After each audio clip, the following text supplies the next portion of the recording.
কলকাতা জাদুঘর Asiatic society দ্বারা 1814 সালে কলকাতার পার্ক স্ট্রিটে নির্মিত ভারতীয় উপমহাদেশের সবচেয়ে প্রাচীন ও বৃহত্তম সংগ্রহশালা। বিদেশি পর্যটকদের জন্য টিকিটের মূল্য আলাদা।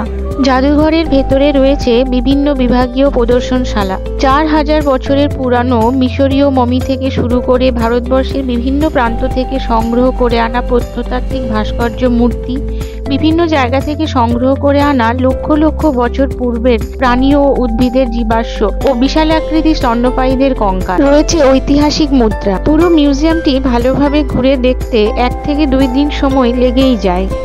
রয়েছে সিংহের একটি বড় ভাস্কর্য মূর্তি। মিউজিয়ামে ঢোকার পরেই একতলার ডান দিকে রয়েছে ভারহুত গ্যালারি।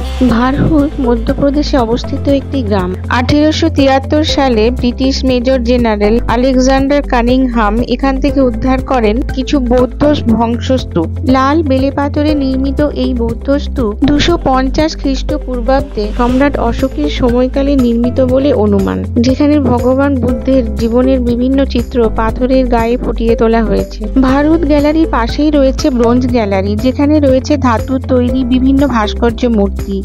এর ঠিক ডান পাশে রয়েছে কয়েন গ্যালারি।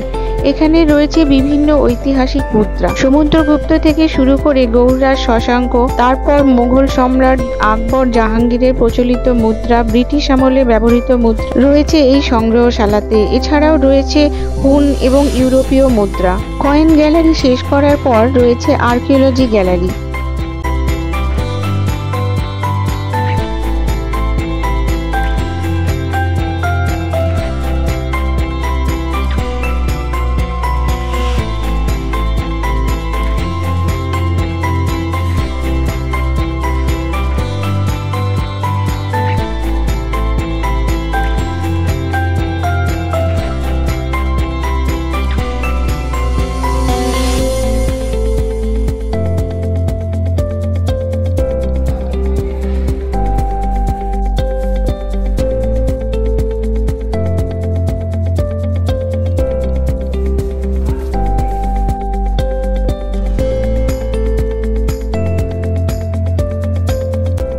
মায়ানমার থেকে আনা পাথরের ওপর খোদাই করা পায়ের ভাস্কর্য।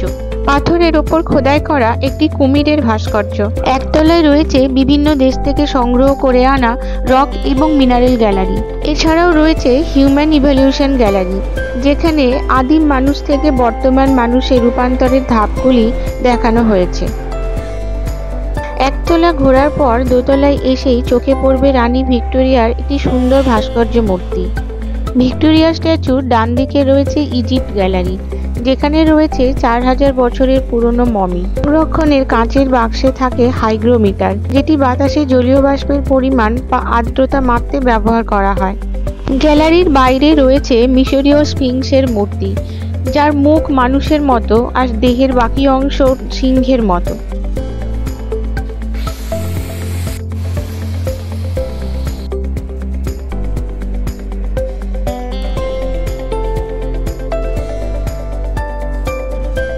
দোতলায় রয়েছে ফসিল বা জীবাশ্ম গ্যালারি।